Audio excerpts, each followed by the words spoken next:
बिस्मिल्लाहिर्रहमानिर्रहीम। अस्सलाम वालेकुम dear students. Chapter number 2, lecture number 23। और आज के लेक्चर में हमने डिस्कस करने हैं चैप्टर नंबर 2 जो कि है स्केलर्स, वेक्टर्स एंड इक्विलिब्रियम। उस चैप्टर के एमसीक्यूज़ आज हमने डिस्कस करने हैं। तो डियर स्टूडेंट्स, मैं हूं आपका इंस्ट्रक्टर आतिफ़ नसीम और आप देख रहे हैं अपना YouTube channel science made sensible. तो चलिए स्टूडेंट्स, अपने लेक्चर का आगाज़ करते हैं। तो students, MCQs chapter number 2, question number 1। Two vectors lies with their tails at the same point. The angle between them is increased by 20. ठीक है। अच्छा, इसका मतलब ये है कि अगर इनिशियल एंगल आपके साथ जो है वो अगर इनिशियल एंगल 0 है तो उसके बाद एंगल 20 हो जाएगा। अगर 60 है तो 80 हो जाएगा। अगर 70 है तो 90 हो जाएगा। और अगर 60 है तो 100 हो जाएगा। ठीक है। If it is increased by 20, the scalar product has the same magnitude but changes from positive to negative. ठीक है। अच्छा, इस एंगल को 20 डिग्रीज बढ़ाने से वो स्केलर प्रोडक्ट जो होता है वो आपसे कहा गया है कि मैग्नीट्यूड में वही रहता है, लेकिन उसकी जो पोलैरिटी या उसका जो साइन है वो प्लस से माइनस में कन्वर्ट हो जाता है। स्टूडेंट्स, आपको पता है कि स्केलर प्रोडक्ट का जो फॉर्मूला है वो आपके साथ है a dot B is equal to A B cos of theta. ठीक है। अच्छा, इस प्रोडक्ट में आपको पता है कि cos of theta main factor है जो कि स्केलर प्रोडक्ट के मैग्नीट्यूड को कम या ज़्यादा कर सकता है या उसे पॉजिटिव या नेगेटिव कर सकता है। तो स्टूडेंट्स, एमसीक्यू बड़ा सिंपल है। आप कैलकुलेटर उठाएं और 0 और 20 का कॉस देखें, 60 और 80 का कॉस देखें, 70 और 90 का कॉस देखें और आखिर में 100 और 80 का कॉस देखें। स्टूडेंट्स, जब आप कॉस ऑफ 80 और कॉस ऑफ 100 लेंगे तो आपको पता चल जाएगा कि दोनों का आंसर सेम आएगा, सिर्फ कॉस ऑफ 80 प्लस साइन में होगी और कॉस ऑफ 100 माइनस साइन में होगी। तो मतलब करेक्ट ऑप्शन इसके साथ डेल्टा है। Next question, the minimum number of vectors of unequal magnitude. Students, आपके साथ ये बहुत इम्पॉर्टेंट कीवर्ड है कि आपने वो वेक्टर्स लेने हैं जिनका मैग्नीट्यूड अनइक्वल होगा और उनको ऐड करने से आपको क्या मिलना चाहिए? नल वेक्टर मिलना चाहिए। तो वो कितने होंगे तादाद में? तो स्टूडेंट्स, वैसे तो ये है कि मिनिमम नंबर ऑफ वेक्टर्स जिसके रिज़ल्ट से ज़ीरो आ सकता है वो 2 वेक्टर्स भी हो सकते हैं, लेकिन उन 2 वेक्टर्स का फिर मैग्नीट्यूड सेम होगा। तो यहाँ तो अनइक्वल मैग्नीट्यूड्स का कहा है, तो इसलिए स्टूडेंट्स हम 2 को सेलेक्ट नहीं करेंगे। हम किस ऑप्शन को सेलेक्ट करेंगे? 3 को। और स्टूडेंट्स, ये 3 वेक्टर्स जो हैं ये हेड टू टेल रूल के मुताबिक ये 3 वेक्टर्स एक ऐसे ट्राइंगल को जो है ड्रॉ करेंगे जिसको हम मैथ्स में स्केलीन ट्राइंगल कहते हैं। मतलब तीनों की लेंथ्स जो हैं वो डिफरेंट होंगी। ठीक है। तो ये आपका एमसीक्यू नंबर 2 हो गया। If the resultant of 2 vector is equal to A and the magnitude of the resultant is also A. अच्छा स्टूडेंट्स, क्वेश्चन का मतलब ये है कि 2 वेक्टर्स हैं, दोनों का मैग्नीट्यूड ए के इक्वल है और उनका रिजल्टेंट भी वही ए आ रहा है। मतलब ये है कि एक पहला वेक्टर है, उसका मैग्नीट्यूड मिसाल के तौर पे 10 है, दूसरे वेक्टर का मैग्नीट्यूड भी 10 है और रिजल्टेंट भी आपको क्या चाहिए? रिजल्टेंट भी 10 चाहिए। स्टूडेंट्स, ये याद रखें कि ऐसी पॉसिबिलिटी सिर्फ कौन से एंगल पे होती है? कॉस ऑफ 120 पे ऐसी पॉसिबिलिटी होती है। वैसे इस एमसीक्यू को प्रूफ करने के लिए आप जो फार्मूला यूज़ करते हैं वो हमने वेक्टर एडिशन के शॉर्टकट में पढ़ा था, R square is equal to A square plus B square plus 2ab cos of theta. अब r की जगह भी लेट सपोज मैंने x पुट करना है, एक्स स्क्वेयर, इसकी जगह भी एक्स स्क्वेयर, इसकी जगह भी एक्स स्क्वेयर, और ए बी की जगह भी x इंटू एक्स, तो वो भी एक्स स्क्वेयर आ जाएगा कॉस ऑफ थीटा। ये आपके साथ स्टूडेंट्स हो जाएगा, ये 2x स्क्वेयर को इस तरफ भेज दें तो ये minus x square is equal to 2x square cos of theta. X square cancel हो जाएगा स्टूडेंट्स, कॉस ऑफ थीटा आपके साथ -1/2 आएगी, और यहाँ से आप कॉस इनवर्स फाइंड करें तो आपको 120 एंगल मिल जाएगा। नेक्स्ट क्वेश्चन है, the magnitude of the vector is. Students, magnitude का फॉर्मूला इंतहाई आसान है, आपने x कंपोनेंट का स्क्वायर प्लस y कंपोनेंट का स्क्वायर प्लस z कंपोनेंट का स्क्वायर लेना है। इससे आपके साथ √9 आ जाएगा, और √9 3 के इक्वल होता है, तो करेक्ट ऑप्शन चार्ली हुआ। When fx is equal to 3 newton, आपके साथ बेस गिवन है 3 न्यूटन, और आपके साथ हाइपोटेन्यूज भी गिवन है, वो 5 न्यूटन है, और आपसे कहा गया है कि परपेंडिकुलर जो है वो फाइंड करें। तो स्टूडेंट्स, इस पे सिंपल आप पाइथागोरस थ्योरम अप्लाई करें। पाइथागोरस थ्योरम आप अप्लाई करेंगे, 5 square is equal to 3 square plus x square. यहाँ से आप x की वैल्यू फाइंड करें तो उसकी वैल्यू आपके साथ 4 आती है। तो स्टूडेंट्स, करेक्ट ऑप्शन होगा 4 न्यूटन।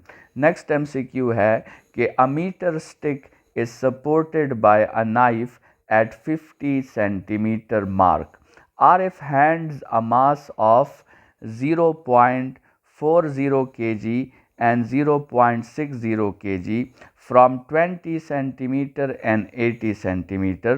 अच्छा, ज़रा इसको स्टूडेंट्स जो है वो विजुअलाइज करने की कोशिश करते हैं। ठीक है, आपके साथ क्या है, आपके साथ एक मीटर स्टिक है।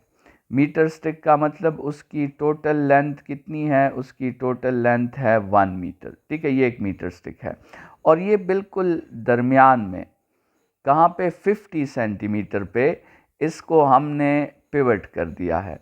अब जब हमने इसको 50 सेंटीमीटर से पिवट कर दिया है, तो इसका मतलब ये होगा कि ये खुद ब खुद इक्विलिब्रियम में आ जाएगा। ठीक है, तो अब वो क्या कह रहा है, एक स्टूडेंट है जो 2 मासेस अटैच कर रहा है, एक 0.40 का और एक 0.60 का। 0.40 का मास वो किस सेंटीमीटर, 20, मतलब ये जो डिस्टेंस है मिसाल के तौर पे ये 20 है, तो यहाँ पे वो एक मास अटैच कर रहा है। ठीक है, और फिर 80 सेंटीमीटर पे 80 लेट सपोज यहाँ होगा। ठीक है, यहाँ पे वो एक दूसरा मास अटैच कर रहा है। ये जो मास है ये 0.40 है, और ये जो मास है ये 0.60 है। स्टूडेंट्स, 50 से लेकर 80 तक ये जो मोमेंट आर्म होगा ये भी 30 होगा, और 50 से लेकर 20 तक ये जो दूसरा मोमेंट आर्म होगा ये भी 20 होगा। ठीक है, अच्छा, अब ज़रा आप मुझे बताएं स्टूडेंट्स कि ये सिस्टम ये किस तरफ रोटेट हो जाएगा। ये सिस्टम आपके साथ इस साइड पे रोटेट होगा, क्योंकि इसका मोमेंट ज़्यादा है। मतलब आपके साथ जो एंटी क्लॉकवाइज मोमेंट है वो क्लॉकवाइज से क्या हो जाएगी, ज़्यादा हो जाएगी। तो स्टूडेंट्स, ये सिस्टम तो इक्विलिब्रियम से हट जाएगा। तो अब आपने क्या करना है, वो कह रहे हैं कि where should RF hangs a third mass to keep the stick still balance. ठीक है, तो एक सिंपल सी बात है कि वो थर्ड मास जो है वो इस साइड पे कनेक्ट होना चाहिए, क्योंकि क्लॉकवाइज टॉर्क कम है, एंटी क्लॉकवाइज टॉर्क तो ऑलरेडी ज़्यादा है। तो स्टूडेंट्स, उस लिहाज से तो आपके साथ ये वाला ऑप्शन गायब हो गया, ये तो निकल गया। या हमारा आंसर 20 आएगा या 30 आएगा, या 25 आएगा। तो स्टूडेंट्स अब इस क्वेश्चन को हम कैसे सॉल्व करेंगे? इस क्वेश्चन को हम ऐसे सॉल्व करते हैं स्टूडेंट्स कि ये आपके साथ वो मीटर रॉड है ना, एक मास तो ऑलरेडी आपको गिवन है और उसका मोमेंट आर्म कितना है? 30। अच्छा, ये दूसरा मास भी हमें गिवन है लेकिन इसका मोमेंट आर्म हमें पता नहीं है, और यहाँ पे जो मास गिवन है वो मास भी गिवन है और उसका मोमेंट आर्म भी गिवन है 30। तो इन दोनों टॉर्क्स ने इस टॉर्क को क्या करना है? बैलेंस करना है। ये दोनों जो है ये आपके साथ कौन से टॉर्क्स हैं? ये दोनों एंटी क्लॉकवाइज है। और ये वाला टॉर्क कौन सा है? ये क्लॉकवाइज है। तो हम क्या करेंगे स्टूडेंट्स, हम इसके लिए स्टेटमेंट लिख देंगे। अब आप स्टेटमेंट पे ज़रा गौर करें कि इसकी स्टेटमेंट कैसे आएगी। इसकी स्टेटमेंट आपके साथ ऐसे आएगी कि पहला मास कितना है? 0.40। 0.40 इसको मल्टीप्लाई कर देंगे मोमेंट आर्म के साथ जो कि है 30। फिर इसको ऐड कर देंगे 0.30 और उसके मोमेंट आर्म को x कह देंगे और रिज़ल्ट को इक्वल कर देंगे 0.60 इंटू 30 के। ठीक है, तो अब ये जो फैक्टर है ये उस तरफ शिफ्ट कर देते हैं। तो 0.30x is equal to 0.60 into 30 minus 0.40 into 30। यहाँ से 0.20 इंटू 30 आ जाएगा और ये जो है इसकी जगह हम 30/100 लिख लेते हैं इंटू एक्स। स्टूडेंट्स ये 30 तो कैंसिल और 100 उस साइड पे मल्टीप्लाई हो जाएगा। तो 0.2 के साथ जब 100 मल्टीप्लाई होगा तो आपका करेक्ट आंसर जो आ जाएगा स्टूडेंट्स वो 20 आ जाएगा। तो आंसर तो आपके साथ 20 आ गया स्टूडेंट्स, लेकिन यहाँ अब एक बहुत ज़रूरी ट्रिक है, उसको आपने क्रैक करना है कि ये जो 20 का डिस्टेंस आया है ये एंड से नहीं आया, ये डिस्टेंस जो है ये तो पिवट से आया है। ठीक है, तो अगर पिवट से 20 का डिस्टेंस है तो स्टार्ट से वो डिस्टेंस कितने का होगा? वो 30 का होगा। तो करेक्ट ऑप्शन आपके साथ इस MCQ में क्या आ गई है? 30 सेंटीमीटर। नेक्स्ट क्वेश्चन है कि इफ़ AX इज़ 1.5 जो कि पॉजिटिव है, AY इज़ -1 जो कि नेगेटिव है।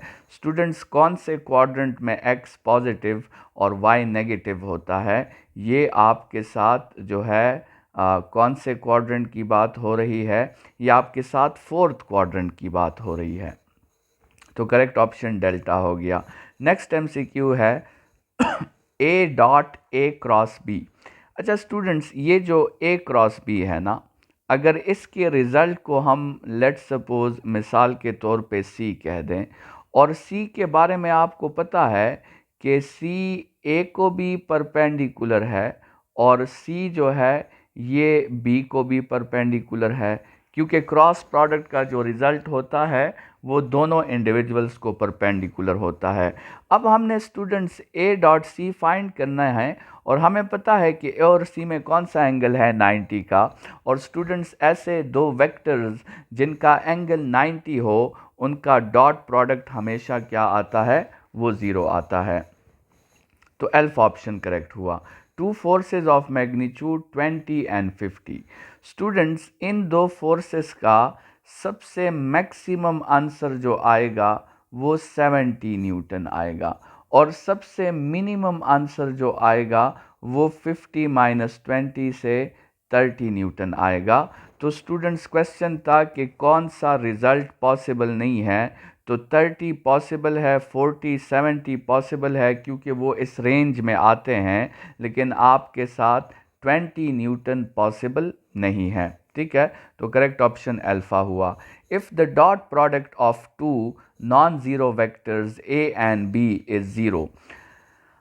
स्टूडेंट्स डॉट प्रोडक्ट का फार्मूला होता है AB cos थीटा। अब वो कह रहे हैं कि इसका डॉट प्रोडक्ट क्या आ रहा है? 0 आ रहा है, लेकिन A की वजह से नहीं आ रहा, ना ही B की वजह से आ रहा है। क्योंकि ए और बी कौन से वेक्टर्स हैं, नॉन ज़ीरो है, लेकिन फिर भी डॉट प्रोडक्ट ज़ीरो आ रहा है। तो स्टूडेंट्स ये फिर एक ही पॉसिबिलिटी रह जाती है कि थीटा 90 होगा, और जब थीटा 90 होता है स्टूडेंट्स तो उनका क्रॉस प्रोडक्ट फिर सबसे मैक्सिमम हो जाता है। तो आपके साथ करेक्ट ऑप्शन जो है वो ए बी हो गया।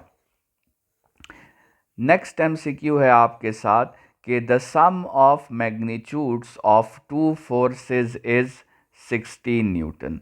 ये आपके साथ स्टूडेंट्स कंडीशन नंबर 1 है। ये क्या है? कंडीशन नंबर 1 है। आप ज़रा इस कंडीशन नंबर 1 पे चेक करें तो ये तकरीबन चारों ऑप्शंस के सम क्या आ रहे हैं, वो 16 आ रहे हैं, 8 और 8 4 और 12। तो कंडीशन नंबर 1 ने तो आपके साथ ज़ाहिरी लगता है कि किसी किस्म की हेल्प नहीं की। तो चले आगे बढ़ते हैं। अच्छा, इनका रिजल्टेंट जो है वो 8 न्यूटन है and is in the direction perpendicular to the smaller force, to the minimum force। अच्छा, ये एक दूसरी आपको जो है वो कंडीशन मिल गई कि वो दोनों फोर्सेस अनइक्वल हैं, तो उस लिहाज से तो ऑप्शन बी निकल गया हमारे साथ, ठीक है। अच्छा, तो अब वो कह रहे हैं कि एक इस तरह सिचुएशन है कि एक छोटा फोर्स है और रिजल्टेंट जो है उस छोटे फोर्स को क्या है, परपेंडिकुलर है, और रिजल्टेंट की वैल्यू कितनी है, 8 न्यूटन। और ये वो बाकी दो फोर्सेस आप इस तरह कंसिडर कर लें, इसको रिजल्टेंट कह देना।